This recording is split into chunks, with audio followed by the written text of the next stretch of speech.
Bonjour, au cours de cette première série de vidéos, nous allons examiner en détail la première partie de la norme ISO 14064.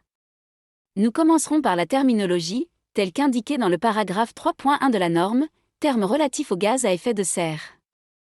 Cependant, avant de présenter les gaz à effet de serre, il semble utile de souligner l'importance des gaz en général dans l'univers. En effet, la nature se manifeste sous plusieurs formes. Les liquides, comme l'eau des océans et des rivières, qui couvrent 71% de la surface de la Terre. Les solides, comme la roche, qui constituent le reste de la surface de notre planète, soit 29%.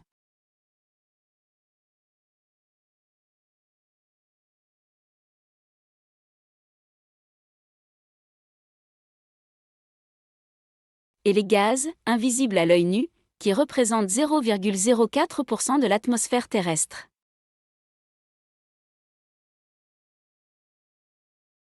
Pourtant, malgré leur faible concentration dans l'atmosphère, les gaz jouent un rôle essentiel pour la vie sur Terre.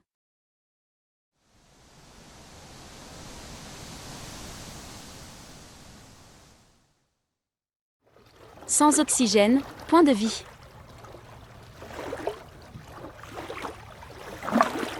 Cet élément vital est la clé de la respiration pour les plantes, les animaux et nous-mêmes.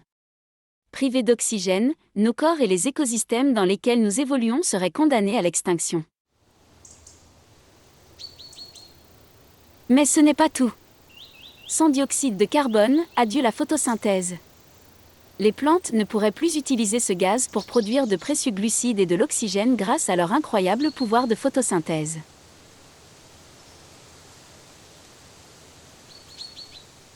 Les forêts luxuriantes, les prairies verdoyantes et l'air pur seraient une chose du passé.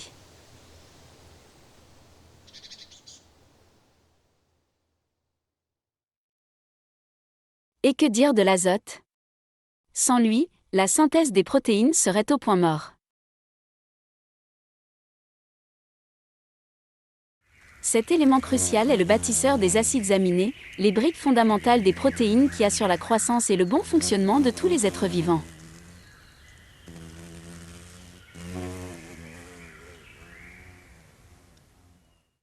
Mais attendez, l'hydrogène mérite aussi notre attention.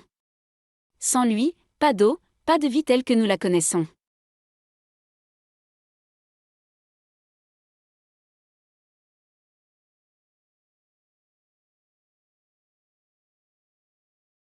L'hydrogène est l'élément constitutif de l'eau, une molécule essentielle pour les réactions chimiques, le maintien de l'équilibre interne de notre corps et la préservation des écosystèmes aquatiques.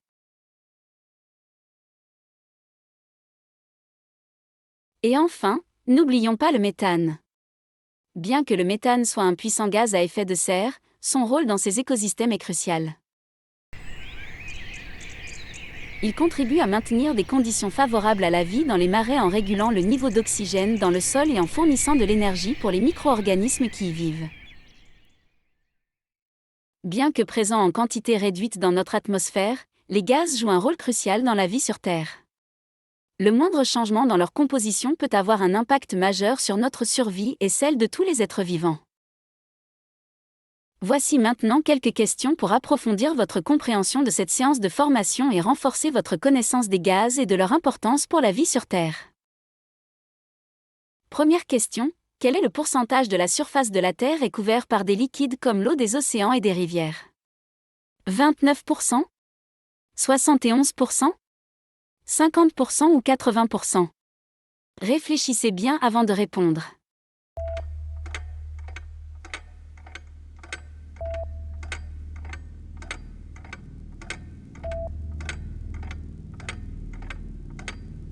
Aujourd'hui, il est de 71%, mais l'augmentation des gaz à effet de serre peut faire monter le niveau des mers en raison du réchauffement global.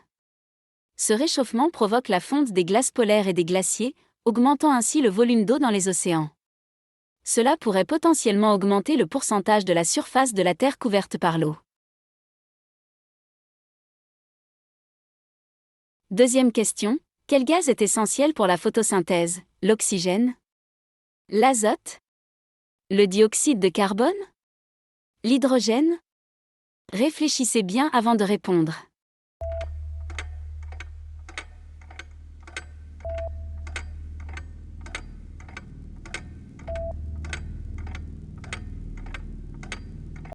Et non, ce n'est pas l'oxygène. C'est le dioxyde de carbone. Je vous explique. La photosynthèse est le processus par lequel les plantes transforment la lumière du soleil en énergie qu'elles peuvent utiliser. Pour ce faire, elles ont besoin de deux ingrédients principaux, le dioxyde de carbone, CO2, et l'eau, H2O. Voici pourquoi le dioxyde de carbone est essentiel. Pendant la photosynthèse, les plantes absorbent le dioxyde de carbone de l'air. En utilisant l'énergie de la lumière du soleil, elles transforment ce dioxyde de carbone et l'eau en glucose, qui est une forme de sucre. Ce sucre est l'énergie que les plantes utilisent pour grandir.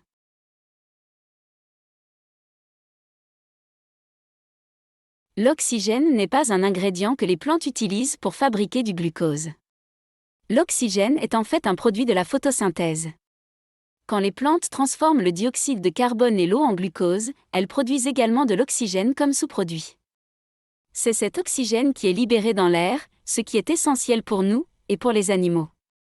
Donc, en résumé, le dioxyde de carbone est le gaz essentiel à la photosynthèse parce que c'est l'ingrédient que les plantes utilisent pour fabriquer leur nourriture. L'oxygène, en revanche, est un sous-produit de ce processus. Troisième question. Quel élément est le constituant de l'eau? L'oxygène? L'azote? Le dioxyde de carbone? L'hydrogène? Prenez votre temps pour répondre.